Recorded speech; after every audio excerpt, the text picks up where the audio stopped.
नमस्कार, सर्वांचे अंकितास law corner चॅनलवर स्वागत आहे। या व्हिडिओमध्ये पाहणार आहोत ते ॲडव्होकेट्स बोर्ड आजच्या दिवशी घडलेल्या महत्त्वाच्या घडामोडी। जगात पाळले जाणारे मजेदार दिवस म्हणजे स्पेशल डे। आजचे दिनविशेष। आता आम्ही भारतीय राज्यघटनेवर आधारित माझे अधिकार माझी जबाबदारी ही माहितीपर मालिका दर रविवारी सुरू केली आहे। तसेच संस्कृत सुभाषित व मजेशीर कोडी हे सर्व पाहणार आहोत। कृपया चॅनेलवर नवीन असाल तर सबस्क्राइब, लाईक व शेअर करा विसरू नका।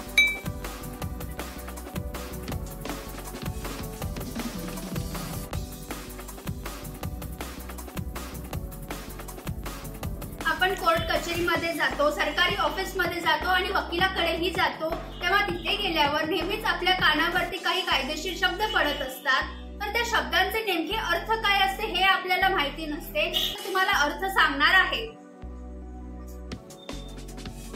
आता आपण रिट पिटिशन म्हणजे काय हे पाहू। रिट पिटिशन म्हणजे ही एक औपचारिक लिखित विनंती किंवा उच्च न्यायालयात दाखल केलेला अर्ज आहे। विशेषतः उच्च न्यायालय किंवा सर्वोच्च न्यायालयात मूलभूत हक्कांचे उल्लंघन किंवा तातडीची आवश्यकता असलेल्या कायदेशीर समस्यांसाठी न्यायिक हस्तक्षेप आणि उपाय शोधण्यासाठी केलेला अर्ज असतो। रिटचे 5 प्रकार आहेत।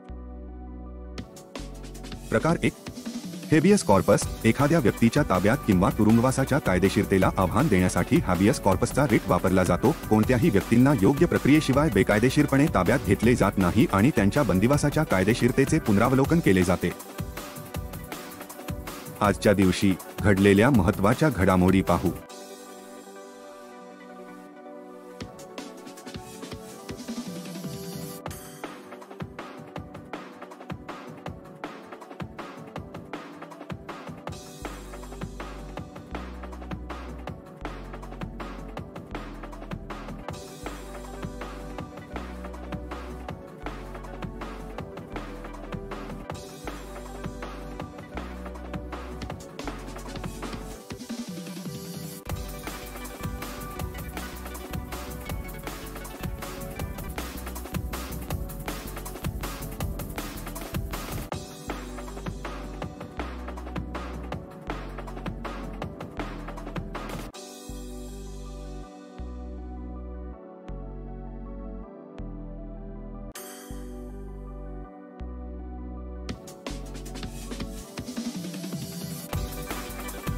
जगात पाळले जाणारे मजेदार दिवस म्हणजे स्पेशल डे।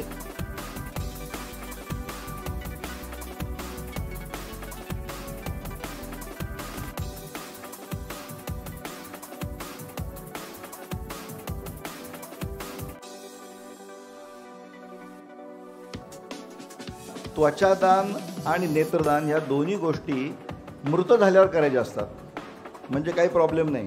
जी गोष्ट अशी आहे की आपल्या भारतामध्ये एवढी मोठी लोकसंख्या असून आणि मृत होण्याची संख्या देखील अर्थातच मोठी आहे। आपल्याला आपल्याकडच्या अज्ञानामुळं लंकेतून डोळे इम्पोर्ट करावे लागतात, पैसे देऊन विकत आणावे लागतात। या डोळ्यामधला फक्त पुढचा जो भाग असतो ट्रान्सपरंट कॉर्निया म्हणतात त्याला, पारदर्शक पटल असतं ना समोर, नेत्रदान केल्यानंतर ते प्रेत जे मृत व्यक्ती असते तर देह अजिबात विद्रूप होत नाही।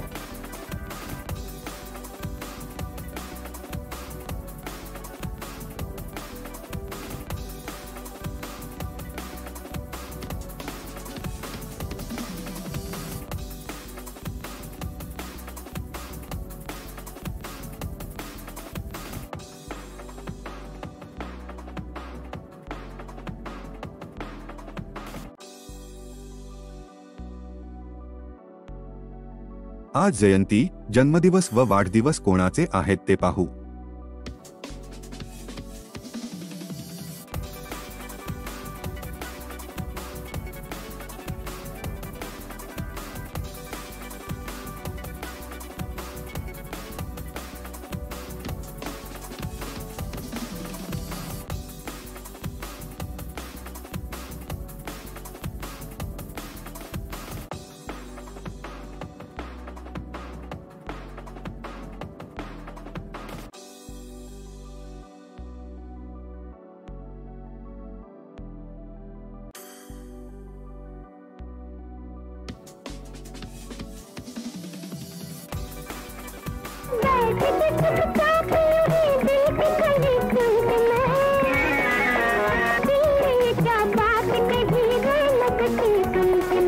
मैं जितनी